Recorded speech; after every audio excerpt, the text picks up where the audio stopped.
Welcome back to a very special Basement Boy Reviews. This is not something we normally do just a review for. We normally put this as part of the show. New DC animated movie dropped. It debuted at Comic-Con a couple days ago to not great response. What are we talking about? Batman the Killing Joke. Batman the Killing Joke, the animated movie, the adaptation from the graphic novel written by Alan Moore. Way back in the day. Thor and Brian, obviously. Duh. Just figured to get that out of the way. Sorry. So Batman the Killing Joke. We just got done watching it. We went and saw. So they have a special in theaters one night. I think they maybe expanded it to 2 nights. Tonight and tomorrow, 25th and 26th at a bunch of theaters throughout the country. So if you get a chance, go check it out.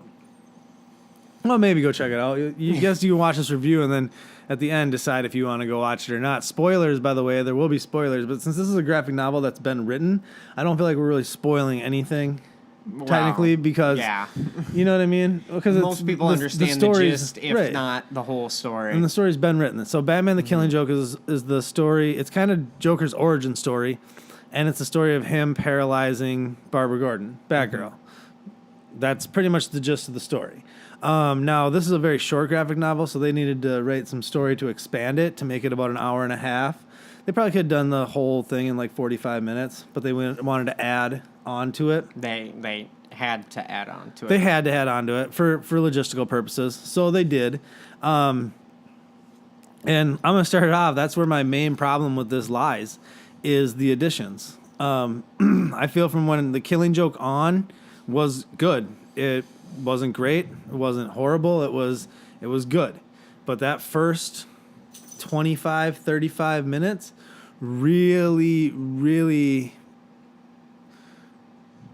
didn't set the stage for a positive second half as well as it should have.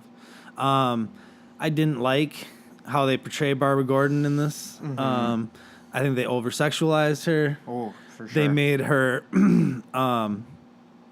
look like a pining young girl over Batman, realistically. I mean, when she kept talking about the yoga teacher and with the gay dude in the library, that stuff just didn't work for me. It didn't feel like she was like a member of the Bat family as much as a girl who's trying to impress Batman to get in his pants. Like, honestly, the yoga talk with the gay dude was way too close to the vest for me. I mean, it felt more like an imagination, like the Batman part felt like what she imagines it as, but the reality of it is she's trying to sleep with her hot yoga teacher. Right. That's what it felt more like. No, it's weird. It hit really close for me too.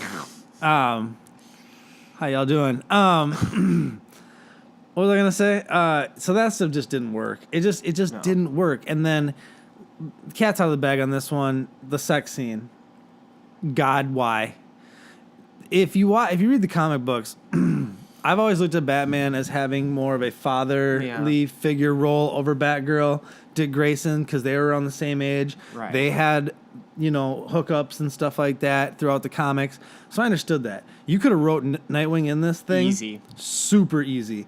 And even given a reason why he wasn't around for the second half. Like, you could have done that had you have wanted to. You could have made him still Robin. Yeah. And had her, Well, and they jump. This is the other part that is, like, stupid. So they jump very short periods of time from the Barbara Gordon stuff to the Killing Joke stuff. Oh, yeah, right? yeah. It's like they jump the a next, very short period of time. But it wouldn't have changed anything if that was a year versus a couple weeks. Right. You know what I mean? No, so totally. realistically, they could have had him be Robin, but then he turns Nightwing and made it a little bit longer period of time. There's a million ways they could have spun that. They instead of making a Batman-Batgirl relationship and them having sex on top of a freaking roof, like with a gargoyle watching, which was just odd. And it wasn't even like, and it's not like I'm like, man, I wish it was more graphic, but it wasn't as graphic as a hard R rating makes you expect. I'll tell you how graphic it was. They're fighting. She pins him down. They start kissing. She rips off her whole costume in like one pull too, which I thought was quite impressive. Like literally, it was one pull and the whole costume was off, and it was Batman just her in her bra. Yeah, he did it in his full costume. He did. He just pulled it out. But no, why? I mean, there was no reason to do that. And I understand. Do you think his dick has a bat cowl? It's got a cape. It's, you know. They use protection. He maybe has bat condoms. Bat condoms. And he's got everything that utility belt, so he'd have to. They got little points on the end for like the ribbed for her pleasure. The bat ears on the very tips there. It's hitting the G spot. I mean, he's got everything in the utility belt, so why not condoms? I mean, Batman stays protected. He's no spring chicken. He's always prepared. And in his first rodeo. I don't know. So, like I said, it's super unnecessary. It was just completely unnecessary. The part where you pointed out perfectly, she's jogging in the park, and they start with like showing her ass and then boobs and then go to her face. No reason to do that. Absolutely none. It's like Michael Bay directed this or something. And I've read some of the reasons why they wanted to do this or why they did it the way they did it. And I'm sorry, I'm calling BS on it. They say they did it to make her more of a, like she was just a footnote of the original graphic novel, and they wanted to make her more of a character in the story. No, ass and tits isn't character. I know, and this is my point. They failed miserably in what they were attempting to do. I'm sure they had the best intentions, but it was executed very, very poorly. Like it was just executed bad, you know. Okay, so now that I got that out of the way, what I did like about this film, is I like the Batman Joker stuff. I like their interactions, the differences of them, and I love the Joker backstory stuff. That stuff worked for me. It you said didn't show why he would have snapped, but I think shows why he did snap. You know what I mean? I mean, we pretty much debated this the whole ride home from the movie. And we could probably go another. We could easily go 20 minutes just debating. I was thinking 45 hour. I mean, if we realistically wanted to, we're not doing that. But I'll agree with you. Like I said in the car, I thought it was okay. Yeah. The Joker backstory stuff was probably the strongest point for me, but with this one caveat being the non-backstory stuff was so weak that if they had added to the backstory stuff, I think it could have strengthened everything as a whole. But you can't really... It's unfair for me to say the backstory stuff was bad because the non-backstory stuff wasn't very captivating. The backstory stuff was well put together and well done and showed the Joker interestingly, but they missed a lot of marks they could have. I think they were trying way too hard to stick right with the graphic novel. Instead of expanding, even movies. Well, how you pointed expand out, a little, like off books, they expand a little bit because you have to. And I don't know how true they did say. It's been a long time since I read that graphic novel. You've never read it, so it's been like we can't really speak as to how true or just because we haven't read it in so long. I mean, I know there were a lot of parts that were very true to that graphic novel. The whole when he was talking to his wife though, and she's like, "You're good in the sack" or something like that. There was some horrible. There was just some bad. There were moments in this that made me uncomfortable. Everybody in the auditorium laughed when she said, "You're good in the sack." They did, and it wasn't like a ha that was a good line laugh. It was like a what what did she just say? There were a few of those moments. The crowd was they were laughing at it in the bad way, like we were watching The Room. Right, certain times, and I think deservedly so at certain times. A lot during the Barbara Gordon beginning stuff. The beginning stuff was bad. I mean, the second half, it's the Killing Joke. It starts off, it's a Joker Batman story, and he just happens to paralyze and very much ensue rape Batgirl, and then like take pictures and then torment Jim Gordon after he kidnaps him, which again wasn't graphic at all. It starts in with him unbuttoning. Yeah, all you see is unbuttoning. And then scene's over. Yep. Which again, it doesn't need to be, but for a hard R rating, it doesn't. You I don't could've- understand where that comes from. Right.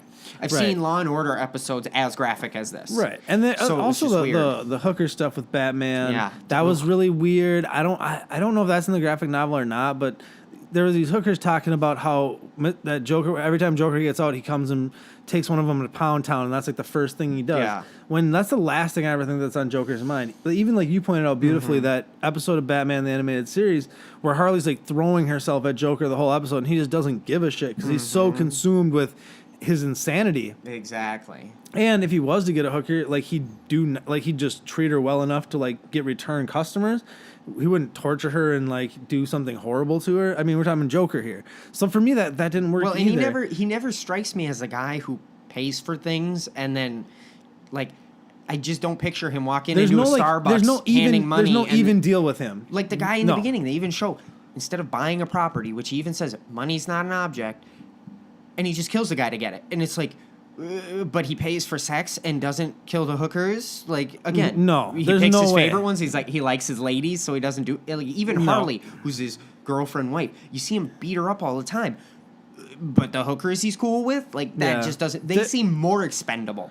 Exactly. They would be in his mind. And that's I think where this story it's not a bad story. I mean, I know we're ripping on it a lot. I didn't When love something's okay, not super bad or not super good, it's hard to say enough positive things without saying how you think it could have been better. Right. So again, we're not saying it's bad. There's just flaws that we can very clearly see possible fixes for. I will say this though, Kevin Conroy and Mark Hamill do amazing voice acting jobs. Barbara Gordon's was meh.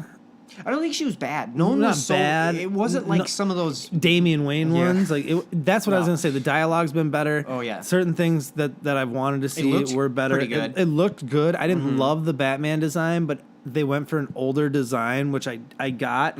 You could definitely see the correlations between the animated series and this. You know what I mean? The car looked similar, especially from the top down view. Batman's kind of looked similar, but I don't know. He actually looked. You know what's funny is he looked older, or like the suit looked like it would have been older than Batman the Animated Series, but it looked somewhat. I don't know. I'm trying to figure out a way to say It's the this, fresh but, like, animation. Yeah, it looked older but yet newer. It was weird. There were certain angles where they'd shot that costume from that didn't work for me, and then I'd see it from another angle. I'm like, damn, I really like that. But then I'd see it from a different angle. I'm like, he looks weird. He looks like you know, like it's something's off. Like it's not the clean lines. Whatever. I'm getting pretty nitpicky here.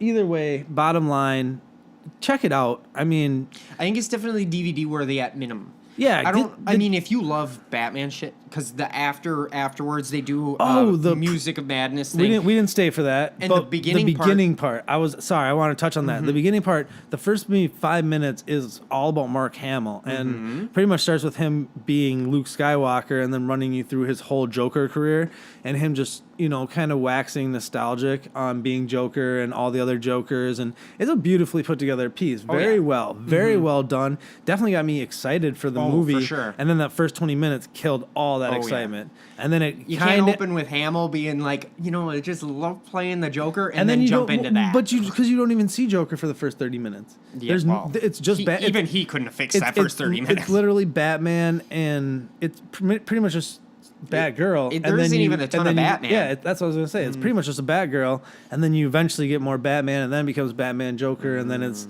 very Joker-centric at certain parts. So, I don't know. I say, if you're a super hardcore fan, go check it out in the theater if you get a chance, if it's not out by the time you see this video. Right. If not, it does come out on Blu-ray soon. It's got a Joker statue coming with it. I'll be picking it up. Even though I didn't love the movie, I'm going to give it a middle of the road. It's a 3.5 batarangs out of 5 for me. See, 2.5. Sorry. No, ooh. That sounds weird. When I go out of 5, it's a 3.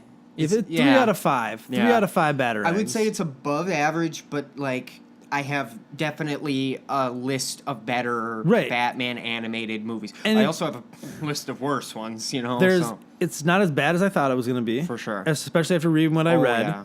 So I went in with tempered expectations. People hit it too hard that it almost seems, when you watch it, you're like, I mean, it wasn't that bad, but at the same time, it wasn't that good either, but it wasn't as bad as what people are Mm-hmm. saying. So it's kind of one of those, it's middle of the road, like we're saying. Three bad Would I say out this of 5. is the one that deserved a theatrical release? No. Probably not. I don't know if any's ever really deserved it. I love the freaking Dark Knight Returns. Well, yeah, that probably should have got a theatrical release. And probably they might have, whatever. That's here nor there. Whatever. Mm-hmm. Until the next time we see you, which will be on some video similar to the one we're doing now, you stay beautiful. Deuces.